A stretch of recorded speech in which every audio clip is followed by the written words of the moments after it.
It seems that a man was headed up to bed one night when his wife told him as he's coming up the stairs, "Dear, you left the light on in the shed. I can see it from the window up here." And he called up the stairs when he stopped. "But I haven't been in the shed all day today."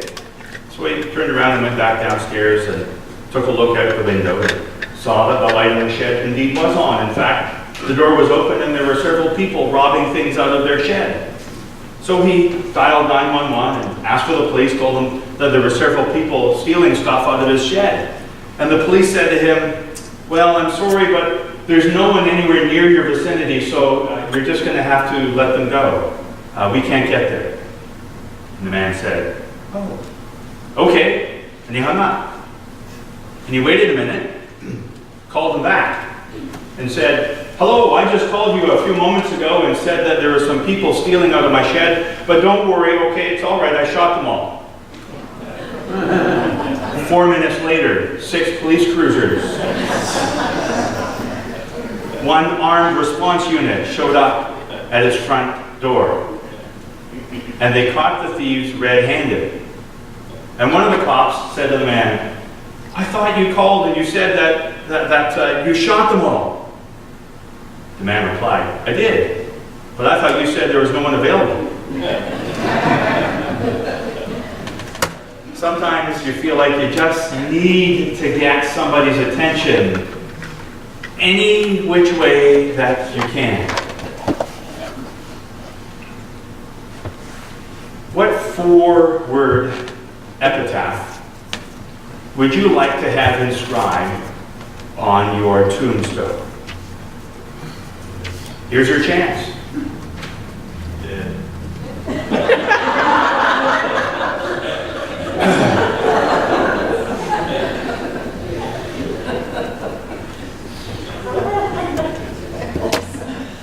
Yes, Linda, I pray for you every day. Anybody else? Love? Kind. 4-word. You got 4 words, don't forget. 4-word epitaph. What 4 words? No, not 4 other words. 4 words. What 4-word epitaph would you like on your tombstone? Here's Lloyd, heaven bound. Here's Lloyd, heaven bound. Gone but not forgotten. Gone but not forgotten. Now, what if somebody who knows you were to inscribe your tombstone? I'm so fast, Lloyd.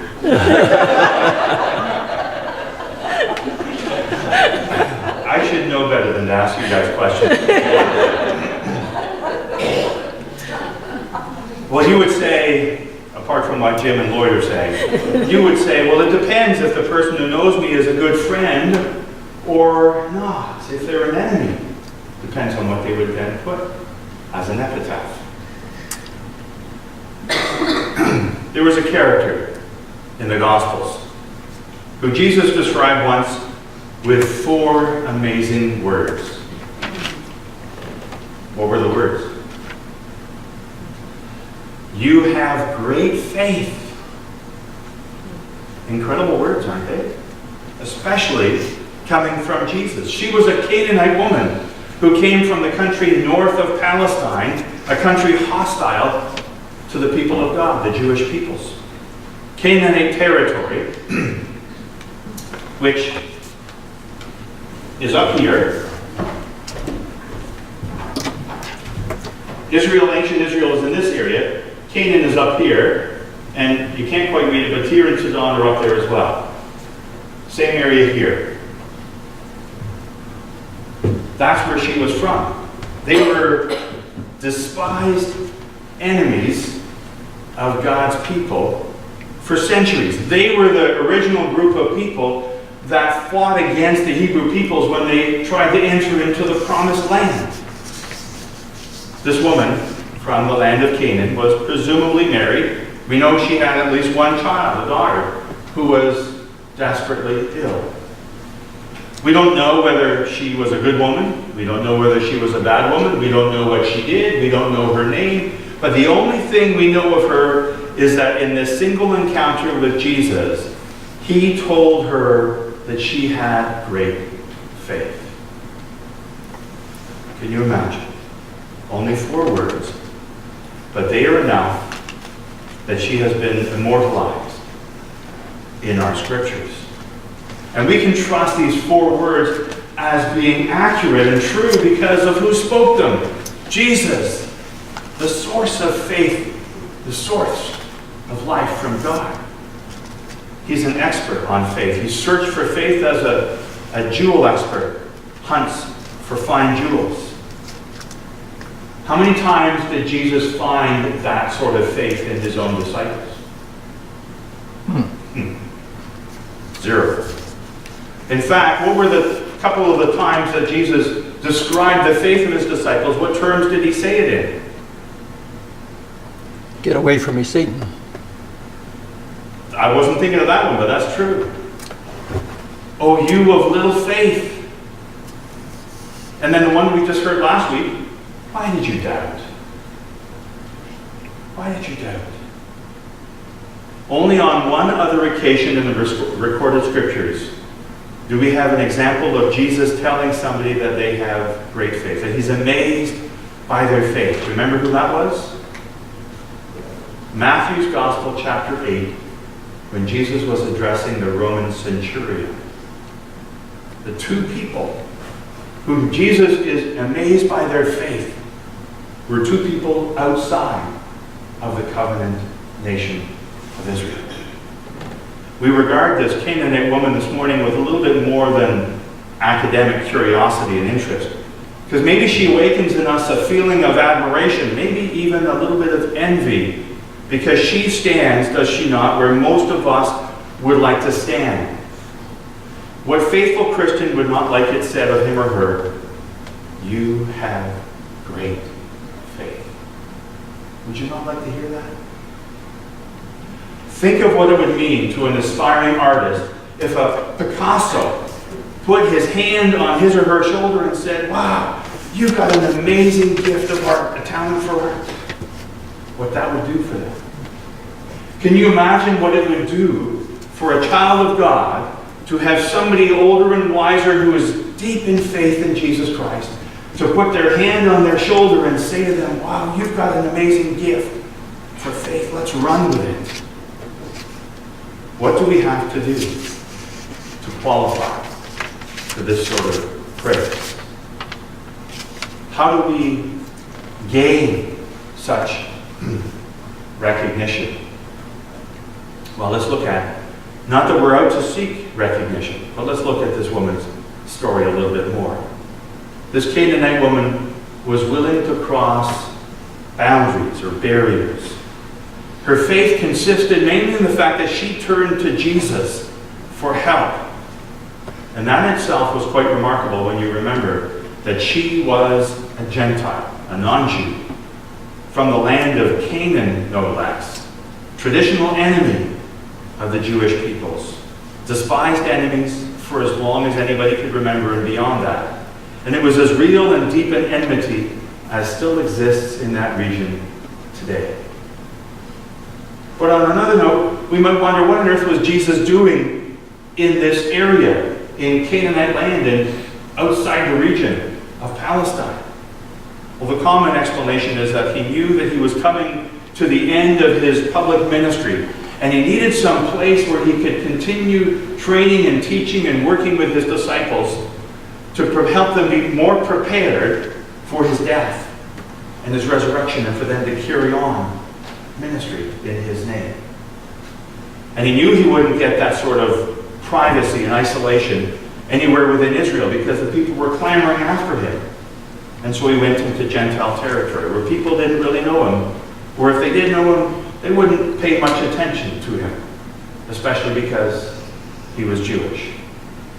And it was quite unlikely that a Canaanite person, let alone a woman, would approach a Jewish rabbi for help. The prejudices ran just too deep. Is there anybody in your life, any type of person in your life, that you would never, ever, no matter what, you would never go to them for help.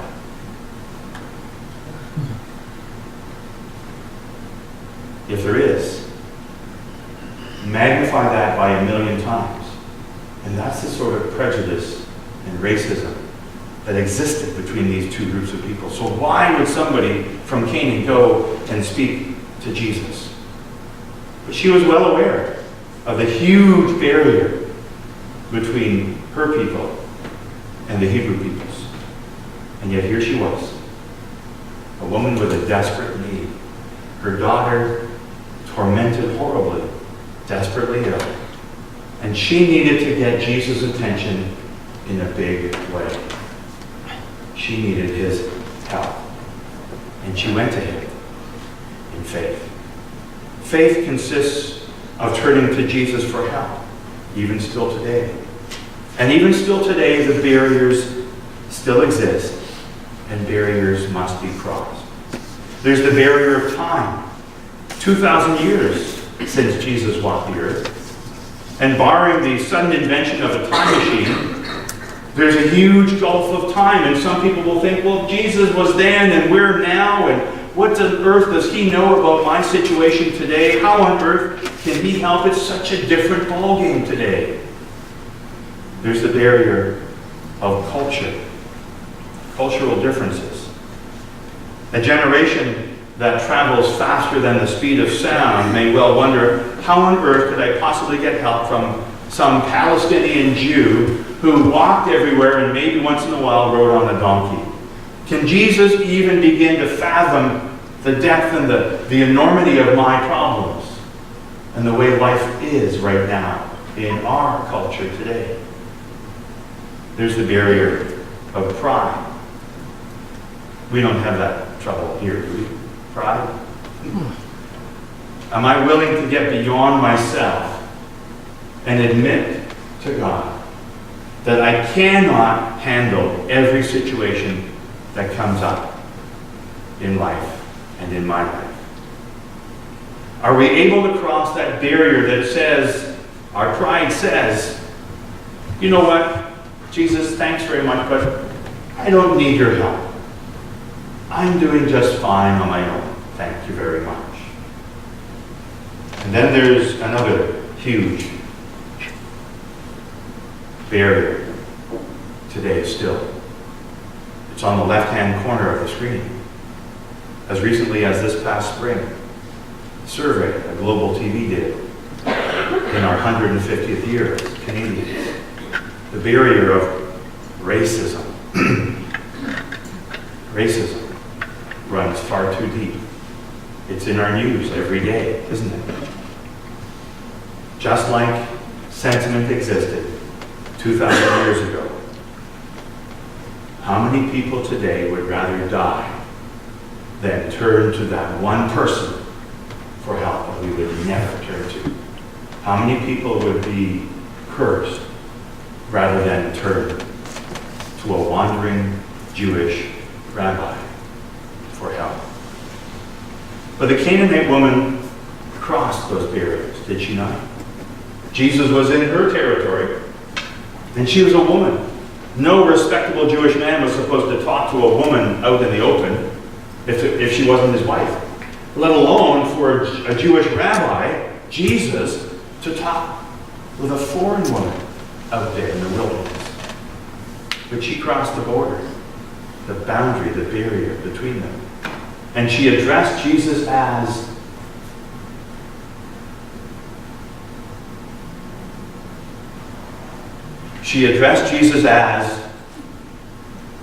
Lord. Lord and Son of David. So she knew something about Jewish theology, about the idea of a messianic figure, and that she was recognizing Jesus as just that person. Her appeal to Jesus was for the healing of the demonic possession of her daughter. Another example that this woman believed that she was seeking help for her daughter from the uniquely, divinely empowered individual whose name is Jesus. She came to Jesus for help, in a situation where she had probably already exhausted all of her resources to that point, to turn to a foreigner, a Jewish rabbi. And this woman refused to be put off.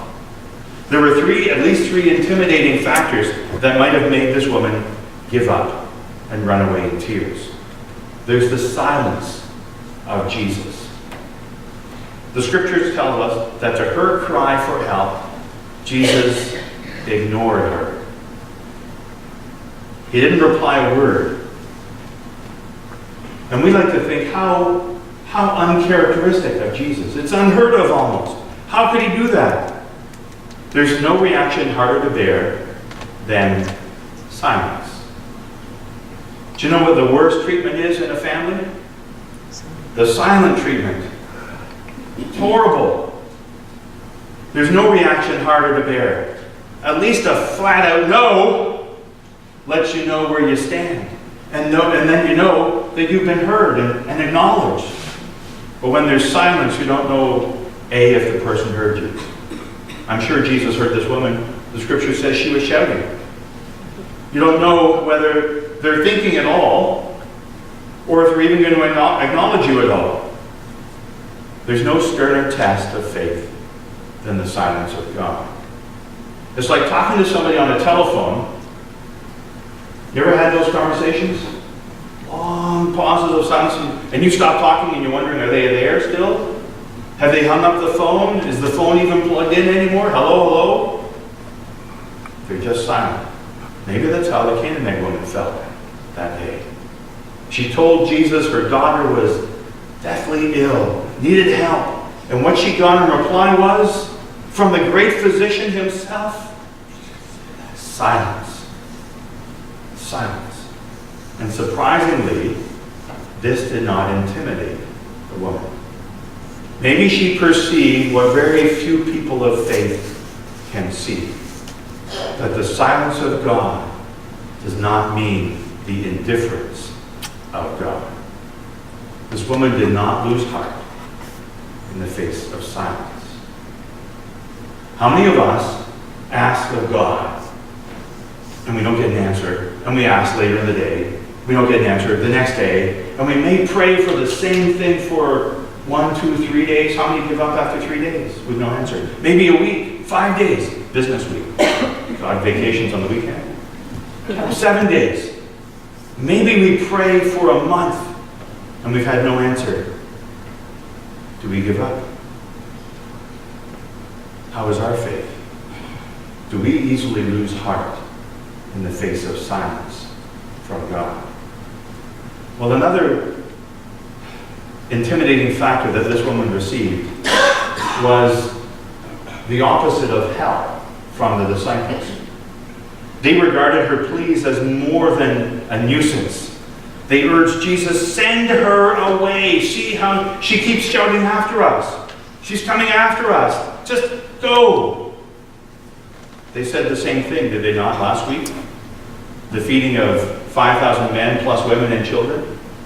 They told Jesus, send them away. We don't have enough food for them. They said the same thing when a poor crippled beggar cried for help at the pool of Bethesda to Jesus. They said the same thing when a group of children tried to clamber around Jesus to see Jesus for themselves. They tried to shoo them away. How often is this the church's response to human suffering? But instead of the church saying, Lord, send them away, the church simply sends them away. Part of this woman's faith was that she would not be put off either by the indifference of people. And yet the disciples did not seem to be the only ones putting this woman off. When Jesus finally did break his silence, he said, I was sent only to the lost sheep of Israel. Wow. Where was he? He was outside of Israel. Who was she? Certainly not a lost sheep from Israel. She also was from outside of Israel. Was Jesus testing her? We don't know. But even still, she refused to be put off. In spite of what Jesus had just said, what did the woman do? She fell at his feet. "Lord, help me," she cried out. The essence of her faith. She may not have belonged to a synagogue. She may not have known the Torah, God's law.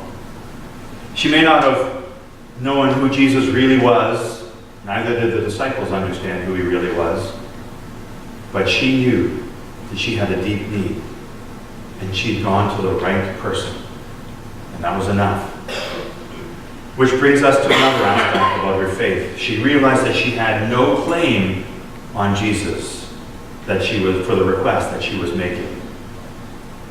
To this woman's pleas for help, Jesus makes another statement that can be rather difficult to understand. Jesus said to her, "It's not right to take the children's bread and toss it to the dogs." Wow. On one level, that sounds like an insult, doesn't it? He's just compared this Canaanite woman to dogs.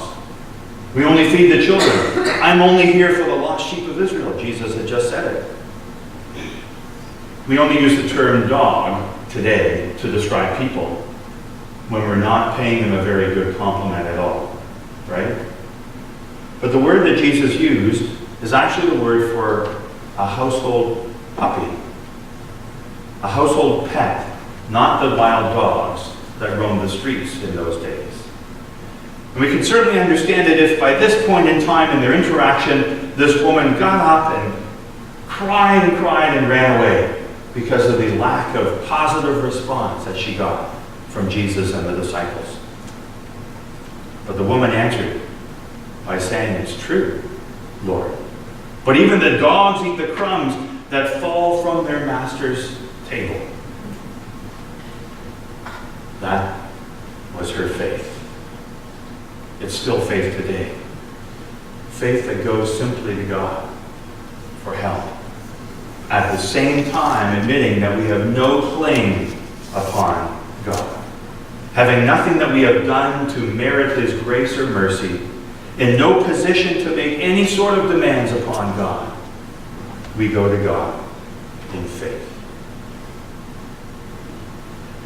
Jesus' statement to this woman depicts the household imagery of a family puppy, a pet. And she instantly recognized that. And she knows that all who reside within a householder's home are the householder's responsibility, care, and concern. So if Jesus is referring to the Canaanite woman and to all the people outside of Israel as dogs, as mere puppies in the household, she heard that meaning inclusion and not exclusion. For puppies are a welcome part of the house. And initially, Jesus seems to adhere to the old nationalistic party line. I'm only here for the lost sheep of Israel. The Gentiles aren't my problem. And he appears to ignore her plea, does he not? But the Canaanite isn't the only one that Jesus ignores. Then his disciples beg Jesus, "Send her away. Send her away." They're also towing the nationalistic party line. Send her away. But he doesn't do what the disciples want him to do. And he doesn't confront the Canaanite woman, and he doesn't send her away. He didn't conform to the national policy that the disciples were encouraging him to adhere to. And when the Canaanite woman continued to engage Jesus in a faith-driven conversation, when she refused to let the chosen status of Israel be any sort of reason for her to be excluded, Jesus listens. And he hears in this woman an incredible voice of true faithfulness. Neither Jesus nor this woman accepted the national policies that had driven their individual cultures and nations for centuries at war with each other. And with this woman, the people then, and ever since she's been written about in the scriptures, Everyone has a sneak peek into the reality of the saving grace of God being open for anyone from anywhere all over the world. And so Jesus proclaimed to this woman, I'd love to hear him saying, wow. Can you imagine him saying that? Wow. You've got great faith. Your request is granted. Great faith is still the same today. Having nothing that we have done to merit his grace or mercy, in no position to make demands, we go to Jesus in simple faith, and he welcomes us with great saving love. Thanks be to God.